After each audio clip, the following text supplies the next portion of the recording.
My name is Brian Batugo, and I'm the dance director for the Manila Dance Collective. I'm also part of the artistic team of Parangal Dance Company. I enjoy Filipino folk dance so much because I feel like it gives me a sense of purpose and a sense of identity.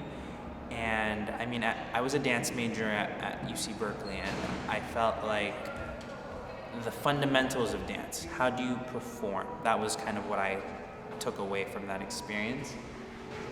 From that point, it was kind of like, well, what else can dance give me? Aside from it being very beautiful to watch and meaningful, how do I, as a person of color, relate that to my own history? So that's kind of like why I've always enjoyed Filipino folk dance, because it gave me a sense of who I was. I got into Filipino folk dance when I was 5 years old. It was part of kind of a community effort to educate the youth about their culture through dance. And it was through the Sampaguita dance troupe in Stockton, California. And my dance teacher, her name was Carmen G. Tomek, and she was kind of like a manang in the community. My mom was really close to her, and my first dance lesson was actually in the living room of my own house. Stockton became a place where these mainly Filipino single men would have addresses. Many of them couldn't own property at the time. So the Filipino community there developed kind of small businesses. They named that space Little Manila, and that's pretty much where a lot of Filipino Americans, like that first generation coming in, built a community there. Not many people know that community exists anymore.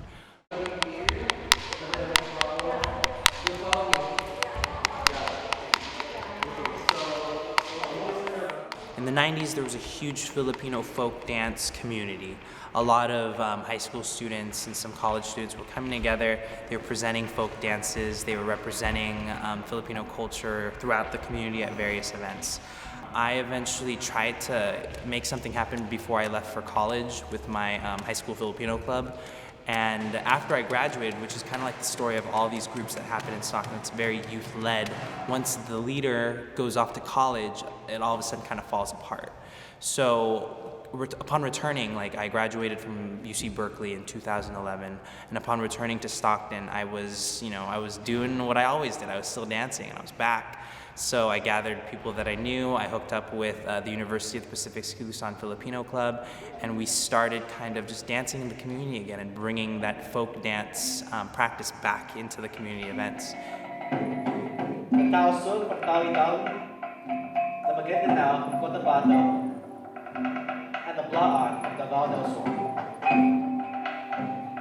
Tonight, present 3 dances.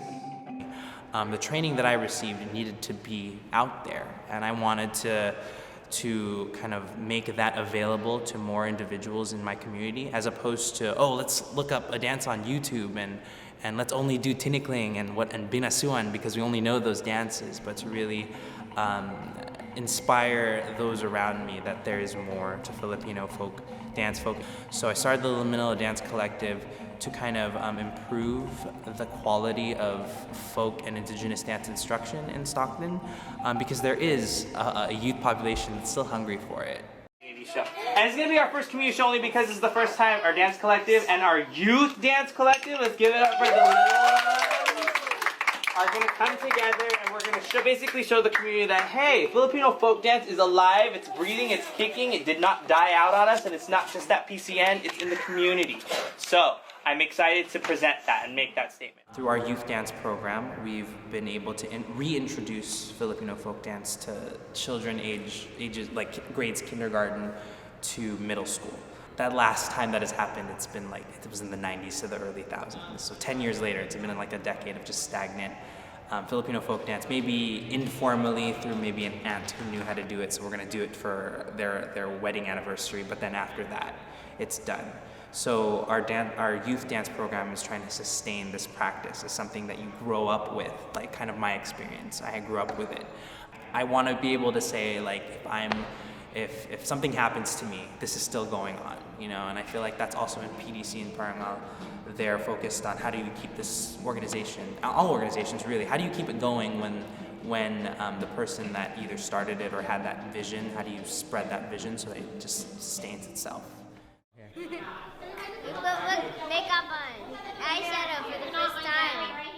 My thing is I always try, whatever I teach, I always try to tell, hey, okay, I taught you, but now you have to perform, okay? Like outside, don't just do it for this one show, like keep going with it. It's like I've invested this time in you and I want now to invest that into the community because people want to see it and they want to be able to experience what you learned.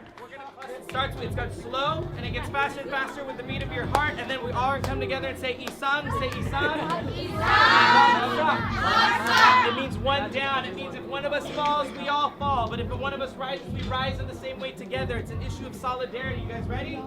Yeah. Listen to the beat of the heart, because from this show, these feelings, they all come from the heart. All good things from that heart. Ready? And